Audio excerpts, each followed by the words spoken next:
प्रयागराज के CJM court में अतीक के मामले को लेकर सुनवाई पूरी हो गई है और कुछ ही देर के बाद फैसला मुमकिन है, कुछ ही देर के बाद फैसला आ सकता है। कोर्ट रूम में अतीक अहमद कटघरे में खड़ा हुआ है और फैसले का इंतजार किया जा रहा है। किसी भी वक्त रिमांड पर बड़ा फैसला आ सकता है। अतीक और अशरफ के वकीलों ने पुलिस रिमांड का विरोध किया है और यह भी कहा है कि अगर रिमांड दी भी जा रही है तो कम से कम दिनों के लिए दी जाए। सीजेएम कोर्ट में इस मामले को लेकर सुनवाई पूरी हो गई है। किसी भी वक्त फैसला आ सकता है और फैसला इस बात को लेकर आना है कि कितने दिन की पुलिस रिमांड दी जा रही है। जबकि अतीक के वकील ने कोर्ट में कई दलीलें रखी हैं, खासतौर पर स्वास्थ्य कारण, तबीयत का हवाला देते हुए बताया है कि ज्यादा दिन की रिमांड पर अतीक अहमद को रखना ठीक नहीं होगा। और यह भी दलील दी है कि जब वारदात हुई जिसमें आरोप अतीक के ऊपर लगाया जा रहा है, उस वक्त अतीक अहमद और अशरफ दोनों ही अपनी अपनी जेल में थे, यानी कि बरेली और साबरमती जेल में थे। ये दलील रखी गई है और यह भी कहा गया है कि इनके ऊपर जो चार्जेस हैं वो गलत हैं, झूठे हैं और दूसरी तरफ इनकी तबीयत भी ठीक नहीं है। पुलिस इनसे पूछताछ जो करेगी उसके बाद इनकी तबीयत अगर बिगड़ गई तो उसकी जिम्मेदारी कौन उठाएगा। इस तरह की कई दलीलें अदालत के अंदर रखी गई हैं अतीक और अशरफ के वकीलों के द्वारा। और आपको यह भी बता दें कि अतीक अहमद से पूछताछ की भी तैयारी कर ली गई है। अगर कम समय के लिए भी रिमांड मिलती है तब भी 150 सवाल ऐसे हैं जिनकी जानकारी पुलिस को चाहिए, जिनके जवाब पुलिस को चाहिए। करीबियों से भी आमना सामना कराने की तैयारी पहले से कर ली गई है। पुराने गुर्गों से भी अतीक का सामना कराया जा सकता है इस पूछताछ के दौरान। बेनोई अखलाक से भी आमना सामना होगा क्योंकि अखलाक ने आरोप उसके ऊपर यह है कि जो शूटर यहां से भागे उनको शरण देने का, उनको पैसे देने का काम किया। अतीक के मुंशी राकेश लाला और ड्राइवर से भी पूछताछ होगी और तकरीबन 150 सवाल ऐसे हैं जिनकी जानकारी पुलिस को चाहिए, जिनके जवाब पुलिस खंगालने की कोशिश करेगी क्योंकि वो अशरफ और अतीक ही हैं जो इन सवालों के जवाब दे सकते हैं। जो टीम तैयार की गई है उस टीम में 6 से ज्यादा पुलिस अधिकारी रखे गए हैं। पूछताछ के लिए एक स्पेशल टीम बनाई गई है। एसटीएफ और क्राइम ब्रांच के आला अधिकारी इसमें शामिल किए गए हैं। जो इस मामले के विशेषज्ञ हैं उनको शामिल किया गया है। टीम में पुलिस कमिश्नर रमित शर्मा भी शामिल हैं। अशरफ और अतीक को लेकर जाया जाएगा और आपको बता दें कि करीब 37 पुलिसकर्मी ऐसे हैं जिनको जो है अतीक और अशरफ की सुरक्षा में लगाया जाएगा पुलिस लाइन के। इसके साथ साथ एसटीएफ और इसके साथ क्राइम ब्रांच, इसके साथ ही साथ प्रयागराज के कमिश्नर, ये तमाम जो अधिकारी हैं और इसके साथ साथ जो उमेश पाल हत्याकांड के जो विवेचक, ये सभी लोग जो हैं ये इस पूछताछ का हिस्सा रहेंगे। सभी लोग पूछताछ के दौरान जो है मौजूद रहेंगे।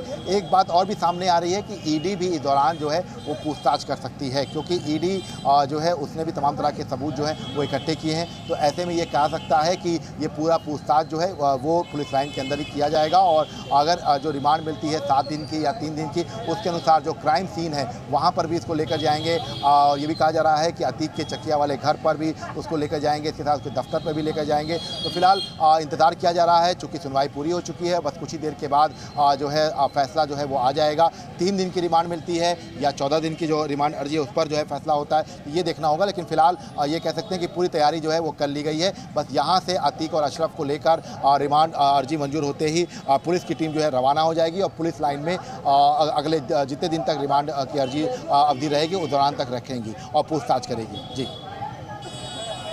तो पूछताछ की जाएगी। जितने भी दिन की रिमांड मिलेगी उसके आधार पर उसी हिसाब से इस प्रक्रिया को आगे बढ़ाया जाएगा। अगर कम समय के लिए रिमांड मिलती है तो जल्दी जल्दी प्रक्रिया पूरी करनी पड़ेगी।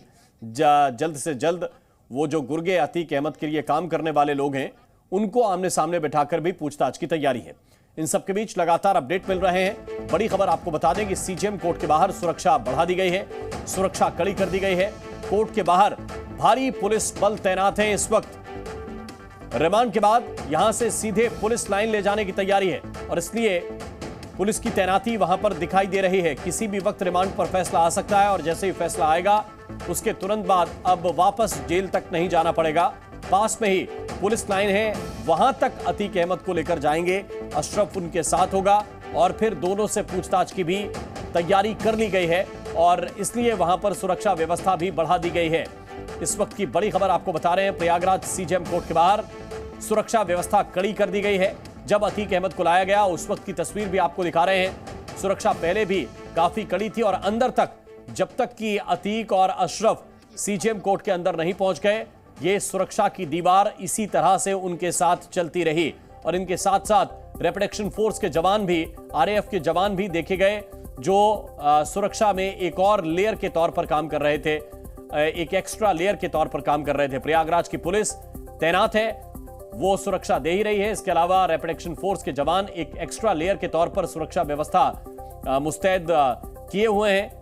जो इस मामले के विवेचक हैं, जांच अधिकारी हैं, वो पहले से वहां पर मौजूद थे और उन्होंने जो तथ्य हैं वो अदालत के सामने रखे हैं। कुछ ही देर के बाद फैसला आना मुमकिन है। फैसला जैसे ही आएगा उसके बाद जानकारी यह है कि यहां से सीधे पुलिस अतीक अहमद और अशरफ को पुलिस लाइन लेकर जाएगी और वहां पर पहले ही तैयारी कर ली गई है कि पूछताछ किस तरह से होगी, क्या उसका प्रारूप रहेगा, कौन कौन से सवाल होंगे, उनकी लिस्ट पहले से तैयार है और पूछताछ की प्रक्रिया शुरू कर दी जाएगी।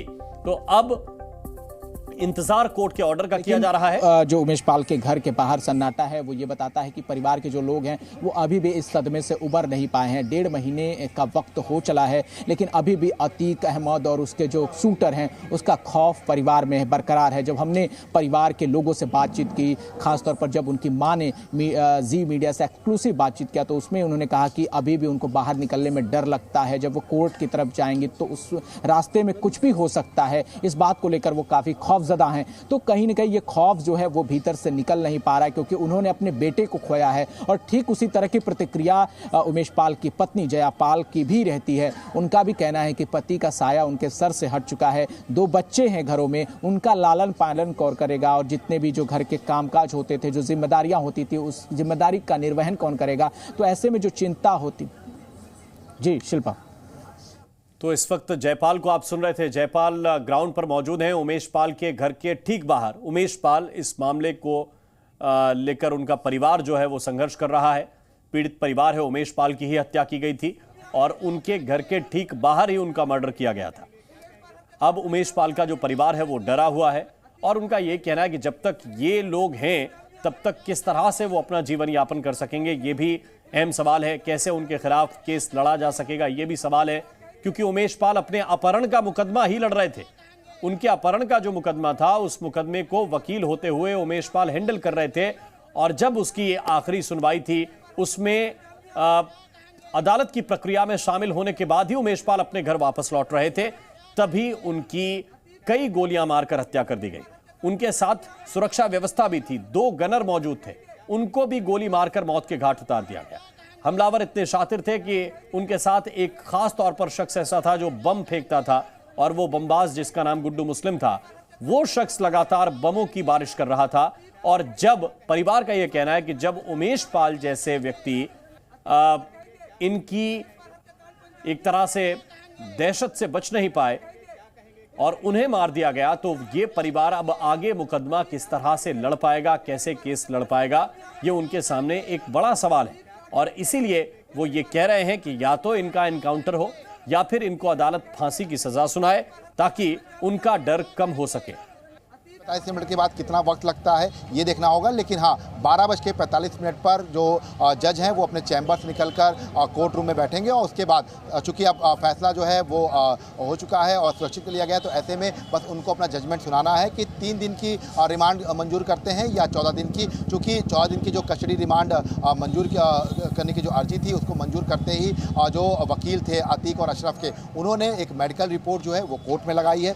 उसमें ये बताया है कि अशरफ और अतीक की तबीयत खराब है, जिसके आधार पर जो इस पर जो है बहस हुई है। और अब ये कहा जा रहा है कि 12:45 पर अपने चैम्बर से निकलकर जो जज हैं वो सीधे जो है कोर्ट रूम में पहुंचेंगे और उसके बाद हो सकता है कि 5 मिनट या 2 मिनट तुरंत ही जो है जज जो है वो अपना ऑर्डर सुना दे। तो फिलहाल ये उम्मीद है कि 1 बजे से पहले जो है इस पूरे मामले में फैसला जो है वो आ सकता है। कितने दिन की कस्टडी रिमांड जो है वो मंजूर की जाती है ये देखना होगा। तो फिलहाल हलचल जो है थोड़ा सा तेज हो चुकी है। तमाम जो अधिकारी हैं वो अब धीरे धीरे जो है अब अपने जो फिर से जहाँ उनकी जो ड्यूटी लगाई गई थी वहाँ पर पहुँच रहे हैं। तो फिलहाल ये उम्मीद लगाई जा रही है कि अब बहुत ज़्यादा देर का वक्त नहीं लगेगा और 12:45 के बाद जो सीजीएम कोर्ट में जो जज हैं सीजीएम वो जो है पहुँचेंगे अपने चैम्बर निकल के, और ये उम्मीद लगाई जा रही है कि उसी वक्त वो फैसला जो है वो सुना सकते हैं। जी